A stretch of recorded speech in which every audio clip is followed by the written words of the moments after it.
मध्य प्रदेश में महिलाओं को अब वन विभाग में भी मिलेगा 35% आरक्षण। मध्य प्रदेश वन विभाग में वनपाल, वन रक्षक, वाहन चालक एवं सहायक महावत को छोड़कर सीधी भर्ती के अन्य पदों पर महिलाओं को 35% का आरक्षण का लाभ मिलेगा।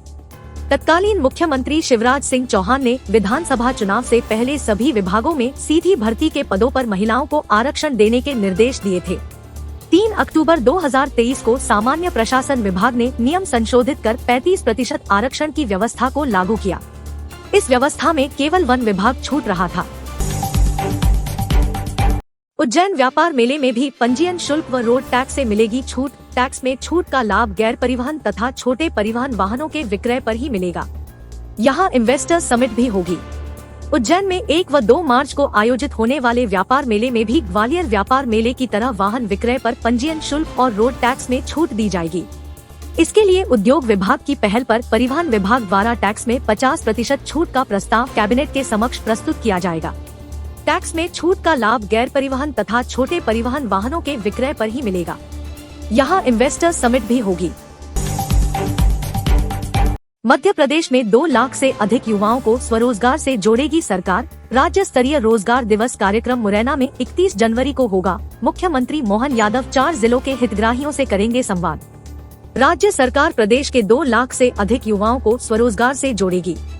31 जनवरी को मुरैना में राज्य स्तरीय रोजगार दिवस कार्यक्रम में स्वरोजगार से जुड़ी योजनाओं के प्रकरणों के स्वीकृति पत्र दिए जाएंगे। यह कार्यक्रम मुख्यमंत्री डॉ मोहन यादव के मुख्य आतिथ्य में होगा। वह यहीं से वर्चुअली अनूपपुर, बड़वानी, दमोह तथा छतरपुर के एक हितग्राही से संवाद भी करेंगे।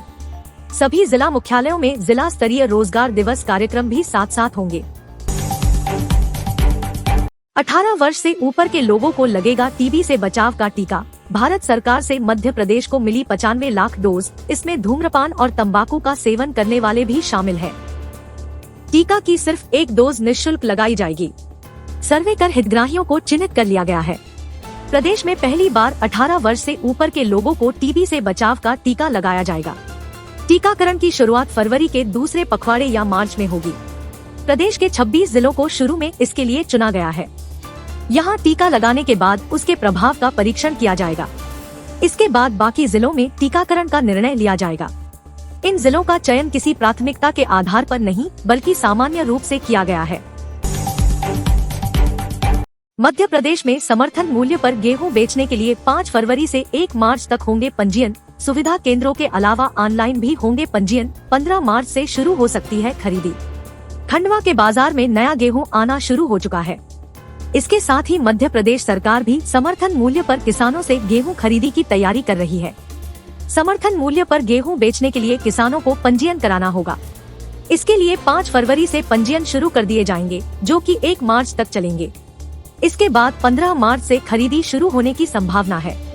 कृषि उप संचालक केसी वास्केल के अनुसार रबी विपणन वर्ष 2023 से 24 समर्थन मूल्य पर गेहूं उपार्जन हेतु कृषक पंजीयन का कार्य ई उपार्जन पोर्टल पर 5 फरवरी से 1 मार्च तक होगा। किसान समिति समूह स्तरीय पंजीयन केंद्र पर उपस्थित होकर किसान पंजीयन करा सकते हैं।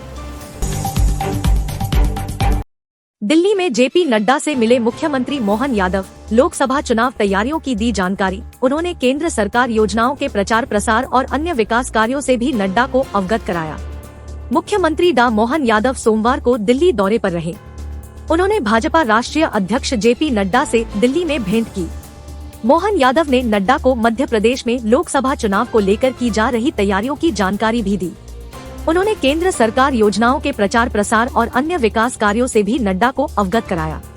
इसके अलावा मुख्यमंत्री ने केंद्रीय वाणिज्य और उद्योग, उपभोक्ता मामले, खाद्य और सार्वजनिक वितरण तथा कपड़ा मंत्री पीयूष गोयल से भी भेंट की। देर शाम मुख्यमंत्री केंद्रीय पर्यावरण, वन और जलवायु परिवर्तन एवं श्रम एवं रोजगार मंत्री भूपेंद्र यादव से भी उनके निवास पर मिले और प्रदेश हित से जुड़े लंबित प्रकरणों पर निराकरण करने का अनुरोध किया। केंद्रीय मंत्री यादव ने मुख्यमंत्री को लंबित प्रकरणों के शीघ्र निराकरण का आश्वासन दिया। भोपाल में दिग्विजय सिंह को लेकर भिड़े 2 कांग्रेसी नेता, एक दूसरे पर कुर्सी फेंकने का वीडियो वायरल। यह घटनाक्रम सोमवार को पीसीसी के सामने का बताया जा रहा है। कांग्रेस के शहरयार खान और प्रदीप अहिरवार के बीच हुआ था विवाद। मध्य प्रदेश विधानसभा चुनाव में मिली करारी हार की कसक नेताओं में बनी हुई है। प्रदेश कांग्रेस कार्यालय परिसर में सोमवार को जब चुनाव में हार को लेकर चर्चा हो रही थी, तब वरिष्ठ नेताओं को जिम्मेदार बताते हुए अपशब्दों के उपयोग पर प्रदेश कांग्रेस प्रवक्ता शहरयार खान और अनुसूचित जाति विभाग के प्रदेश अध्यक्ष प्रदीप अहिरवार आपस में भिड़ गए। उनके बीच धक्का मुक्की हो गई, जिसमें शहरयार गिर पड़े। बात इतनी बढ़ी कि अहिरवार ने मारने के लिए कुर्सी उठा ली, पर वहां उपस्थित अन्य पदाधिकारियों ने उसे उनसे छीन लिया। काफी देर तक दोनों के बीच आरोप प्रत्यारोप होते रहे। प्रदेश कांग्रेस के मीडिया सलाहकार पीयूष बबेले सहित अन्य पदाधिकारियों ने बीच बचाव कर मामला शांत कराया। आशुतोष राणा उज्जैन में करेंगे नाटक हमारे राम और चाणक्य, हेमा मालिनी भी शामिल होंगी। धार्मिक पर्यटन नगरी उज्जैन में 2 महीने बाद 1 से 7 अप्रैल के बीच नाटक हमारे राम और चाणक्य मंचन होने वाला है। दोनों ही नाटक में प्रसिद्ध फिल्म अभिनेता, प्रभावशाली लेखक और उम्दा वक्ता आशुतोष राणा महत्वपूर्ण भूमिका में नजर आएंगे। हमारे राम में लंकापति रावण की भूमिका में नजर आएंगे। प्रस्तुति विक्रमोत्सव अंतर्गत होगी। विक्रमादित्य शोधपीठ के निर्देशक श्रीराम तिवारी ने बताया कि उज्जैन में होने वाले विक्रमोत्सव में नाट्य प्रस्तुति के लिए आशुतोष राणा की सहमति मिली है। बॉलीवुड निर्देशक जयंत देशमुख नए सिरे से चाणक्य नाटक का लेखन भी कर रहे हैं। 1 से 7 अप्रैल के बीच कर्ण, अंधा युग, अवंती शौर्य, रानी दुर्गावती, रानी अवंतिकाबाई पर आधारित नाटकों का मंचन भी होगा। प्राण प्रतिष्ठा समारोह में गए मुख्य इमाम को मिली जान से मारने की धमकी, बोले नफरत फैलाने वाले जाएं पाकिस्तान। अयोध्या में राम मंदिर में रामलला के प्राण प्रतिष्ठा समारोह में ऑल इंडिया इमाम ऑर्गेनाइजेशन के मुख्य इमाम डॉक्टर इमाम उमेर अहमद इलियासी शामिल हुए थे। उनके खिलाफ प्राण प्रतिष्ठा कार्यक्रम में शामिल होने की वजह से फतवा जारी हुआ है। उन्होंने कहा कि मैंने सद्भाव का संदेश दिया है। अगर कोई नफरत फैलाना चाहता है तो वह पाकिस्तान जा सकता है। उन्होंने कहा कि मुख्य इमाम के रूप में मुझे श्री राम जन्मभूमि तीर्थ क्षेत्र से निमंत्रण मिला था। मैंने 2 दिनों तक इस बारे में विचार किया कि मुझे जाना चाहिए कि नहीं। मैंने फिर देश के लिए, सद्भाव के लिए अयोध्या जाने का फैसला किया था। उन्होंने कहा कि मेरे खिलाफ कल फतवा जारी किया गया था क्योंकि मैं अयोध्या जाकर प्राण प्रतिष्ठा कार्यक्रम में शामिल हुआ था। मुझे 22 जनवरी की शाम से धमकी भरे कॉल आ रहे हैं। मैंने कुछ कॉल रिकॉर्ड किए हैं जिनमें कॉल करने वालों ने मुझे जान से मारने की धमकियां दी।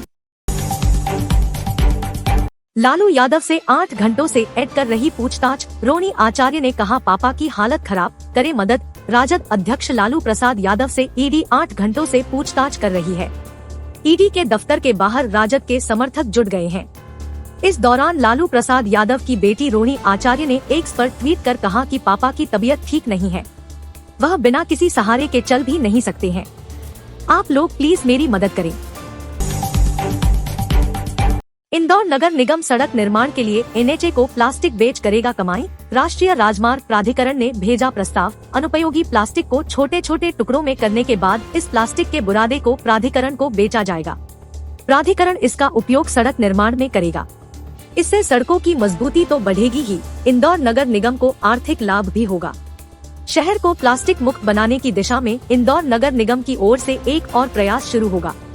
नगर निगम शहर में निकलने वाले अनुपयोगी प्लास्टिक को राष्ट्रीय राजमार्ग प्राधिकरण को उपलब्ध कराएगा। प्राधिकरण इसका उपयोग सड़क निर्माण में करेगा। इससे सड़कों की मजबूती तो बढ़ेगी ही, इंदौर नगर निगम को आर्थिक लाभ भी होगा। प्रयोग की शुरुआत इंदौर से ही होगी। सफलता मिलने पर प्राधिकरण इसे अन्य शहरों में भी लागू करेगा। सीयूईटी पीजी की प्रवेश परीक्षा नेशनल टेस्टिंग एजेंसी एनटीए ने मार्च में करवाने की तैयारी कर ली है। नवंबर 2023 में एनटीए ने परीक्षा की तारीख निर्धारित कर दी, जो 11 से 28 मार्च तक पेपर होंगे। दिसंबर से आवेदन की प्रक्रिया चल रही है। एजेंसी ने पहले 27 जनवरी तक रजिस्ट्रेशन रखे थे, लेकिन विद्यार्थियों की मांग पर पंजीयन के लिए 31 जनवरी तक अंतिम तिथि रखी है। इंदौर में बिजली चोरी पर प्रशासन ने बरती सख्ती। अनियमितता के 15,000 प्रकरण बने। घोटाले में उज्जैन आगे। पश्चिम क्षेत्र विद्युत वितरण कंपनी ने जारी वित्तीय वर्ष के दौरान अप्रैल से दिसंबर की अवधि में 15,000 से ज्यादा बिजली चोरी, अनियमितता के प्रकरण बनाए हैं। ये प्रकरण सतर्कता संकाय और संचालन संधारण की टीमों द्वारा बनाए गए हैं। इंदौर से ज्यादा प्रकरण उज्जैन संभाग में बने हैं। हालांकि यह आंकड़ा कम ही माना जा रहा है। दरअसल बीते समय चुनावी दौर के कारण भी कार्रवाई की रफ्तार धीमी पड़ी थी। कंपनी के प्रबंध निदेशक अमित तोमर ने बताया कि इंदौर जिले में 3,500 प्रकरण बने हैं। इसी तरह उज्जैन जिले में 2500, मंदसौर में 1960, रतलाम में 1530, धार में 770, खरगोन में 740, देवास में 735 प्रकरण बने हैं। इंदौर राजस्व संभाग में कुल 7200 और उज्जैन राजस्व संभाग क्षेत्र में 8000 से ज्यादा प्रकरण बने हैं। ग्वालियर में आयुष छात्रों को मेडिकल प्रैक्टिस के लिए देनी होगी राष्ट्रीय निकास परीक्षा। एनसीआईएम सचिव ने जारी किया आदेश। आयुर्वेद, सिद्ध, यूनानी और सोवा-रिगपा आयुष के छात्रों को मेडिकल प्रैक्टिस करने के लिए राष्ट्रीय निकास परीक्षा पास करनी पड़ेगी। इसके लिए national commission for Indian system of medicine (NCISM) के सचिव प्रभारी BP मेहरा ने आयुर्वेद, सिद्ध, यूनानी और सोवा-रिगपा महाविद्यालयों के डीन, प्राचार्यों को पत्र जारी कर दिया है। इसमें कहा गया है कि चिकित्सा व्यवसाय के रूप में अभ्यास करने के लिए लाइसेंस देने और भारतीय चिकित्सा प्रणाली के एक पंजीकृत चिकित्सक के रूप में राज्य और राष्ट्रीय स्तर पर नामांकन के लिए राष्ट्रीय निकास परीक्षा आयोजित की जाएगी। MP नर्सिंग पैरामेडिकल कॉलेज 12 साल में पद नहीं भरे, मान्यता में भोपाल से देर हुई, विश्वविद्यालय पर फोड़ा ठीकरा। MP मेडिकल साइंसेज यूनिवर्सिटी में मानव संसाधन की कमी, परीक्षा के समय पर आयोजन और परिणाम की घोषणा में रोड़ा बनी हुई थी। नियमित नियुक्ति में लगातार सरकार की देरी से 2 साल पहले आउटसोर्स पर कुछ कर्मचारियों को रखा गया। वर्तमान में ठेका कर्मियों के ही सहारे 60,000 से ज्यादा छात्र छात्राओं का भविष्य है। राज्य सरकार ने चिकित्सा पाठ्यक्रमों का संचालन और गुणवत्ता बेहतर बनाने के लिए विशेष रूप से मप्र आयुर्विज्ञान विश्वविद्यालय बनाया, लेकिन विवि को चलाने के लिए 12 साल में एक भी नियमित अधिकारी नियुक्त नहीं किया, न ही नियमित कर्मचारियों के पद भरे गए। अधिकारी कर्मचारी की भारी कमी के बाद मप्र नर्सिंग और पैरामेडिकल काउंसिल की मान्यता प्रक्रिया की लेटलतीफी ने व्यवस्थाओं को पटरी पर आने नहीं दिया। भोपाल स्तर पर हुई चूक से छात्र छात्राओं का भविष्य दांव पर लगा तो ठीकरा विवि पर फोड़ दिया गया। इसका खामियाजा अब MPMSU से नर्सिंग और पैरामेडिकल कॉलेजों को छीनकर क्षेत्रीय परंपरागत विश्वविद्यालयों को सौंपने के निर्णय के रूप में सामने आया है। आश्चर्यजनक यह है कि जिन क्षेत्रीय विवि को नर्सिंग और पैरामेडिकल पाठ्यक्रम सौंपने का निर्णय किया गया है, 12 साल पहले वहां परीक्षा में विलंब और गड़बड़ियों के कारण ही चिकित्सा पाठ्यक्रम के संचालन के लिए पृथक मेडिकल यूनिवर्सिटी बनाने का निर्णय हुआ था।